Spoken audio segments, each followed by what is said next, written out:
श्री हनुमान चालीसा।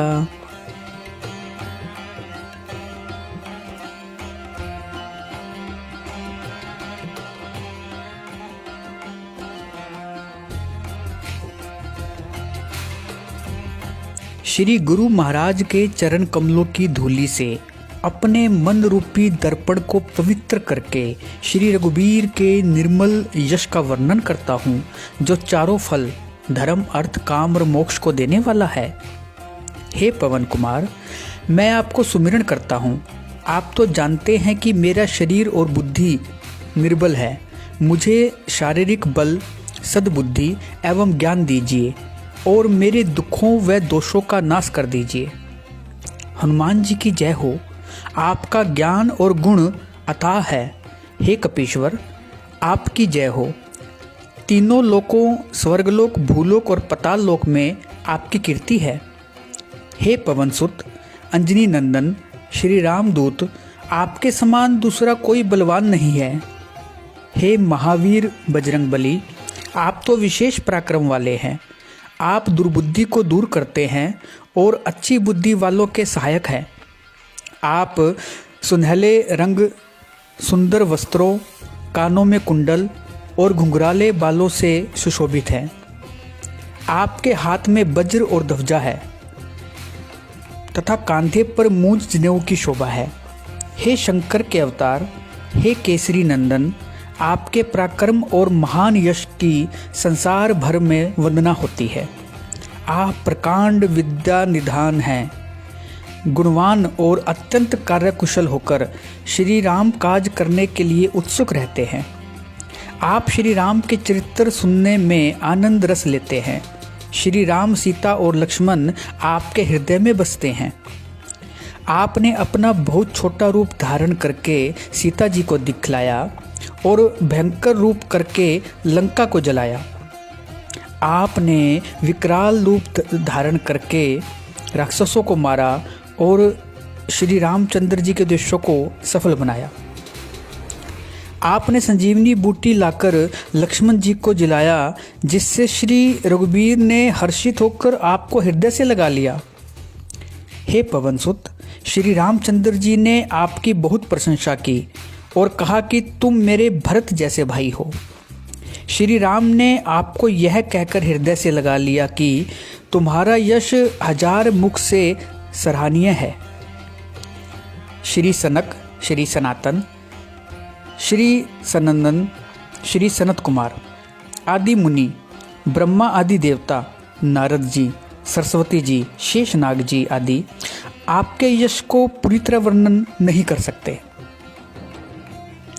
यमराज, कुबेर आदि सब दिशाओं के रक्षक, कवि, विद्वान, पंडित या कोई भी आपके यश को पूरी तरह वर्णन नहीं कर सकते।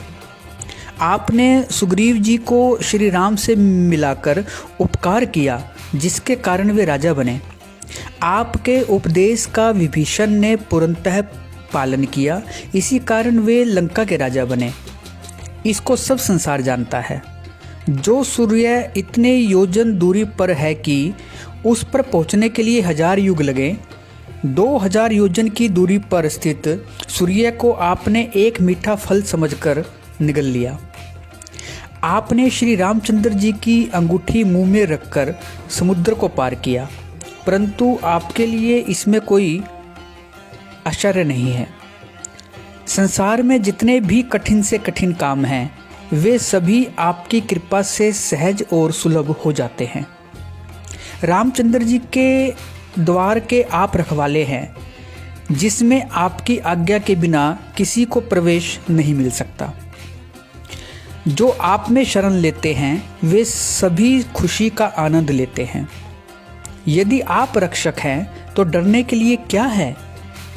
आपके सिवा आपके वेग को कोई नहीं रोक सकता। आपकी गर्जना से तीनों लोक कांप जाते हैं। आपका महावीर हनुमान जी का नाम सुनकर भूत पिशाच आदि दुष्ट आत्माएं पास भी नहीं आ सकती। आपका निरंतर जप करने से सब रोग नष्ट हो जाते हैं और सब कष्ट दूर हो जाते हैं। हे हनुमान जी, विचार करने में, कर्म करने में और बोलने में जिनका ध्यान आप में रहता है, उनको सब संकटों से आप छुड़ाते हैं। तपस्वी राजा श्री रामचंद्र जी सबसे श्रेष्ठ हैं। उनके सब कार्यों को आपने सहज में कर दिया। जिस पर आपकी कृपा हो वह कोई भी अभिलाषा करे तो उसे ऐसा फल मिलता है जिसकी जीवन में कोई सीमा नहीं होती। चारों युगों सतयुग, त्रेता, द्वापर तथा कलयुग में आपका यश फैला हुआ है। जगत में आपकी कीर्ति सर्वत्र प्रकाशमान है। हे श्री राम के दुलारे, आप सज्जनों की रक्षा करते हैं और दुष्टों का नाश करते हैं। आपको माता श्री जानकी से ऐसा वरदान मिला हुआ है जिससे आप किसी को भी 8 सिद्धियां और 9 निधियां दे सकते हैं। आप निरंतर श्री रघुनाथ जी की शरण में रहते हैं, जिससे आपके पास वृद्धावस्था और असाध्य रोगों के नाश के लिए राम नाम रूपी औषधि है। आपका भजन करने से श्री राम जी प्राप्त होते हैं और जन्म जन्मांतर के दुख दूर होते हैं। अंत समय श्री रघुनाथ जी के धाम को जाते हैं और यदि फिर भी जन्म लेंगे तो भक्ति करेंगे और श्री राम भक्त कहलाएंगे। हे हनुमान जी, आपकी सेवा करने से सब प्रकार के सुख मिलते हैं, फिर अन्य किसी देवता की आवश्यकता नहीं रहती। हे वीर हनुमान जी, जो आपका स्मरण करता है उसके सब संकट कट जाते हैं और सब पीड़ा मिट जाती है। हे स्वामी हनुमान जी, आपकी जय हो, जय हो, जय हो। आप मुझ पर कृपालु श्री गुरु जी के समान कृपा कीजिए। जो कोई इस हनुमान चालीसा का 100 बार पाठ करेगा वह सब बंधनों से छूट जाएगा और उसे परमानंद मिलेगा। भगवान शंकर ने यह हनुमान चालीसा लिखवाया, इसलिए वे साक्षी हैं कि जो इसे पढ़ेगा उसे निश्चय ही सफलता प्राप्त होगी। हे नाथ हनुमान जी, तुलसीदास सदा ही श्री राम का दास है, इसलिए आप उसके हृदय में निवास कीजिए। हे संकट मोचन पवन कुमार, आप आनंद मंगलों के स्वरूप हैं। हे देवराज, आप श्री राम, सीता जी और लक्ष्मण सहित मेरे हृदय में निवास कीजिए।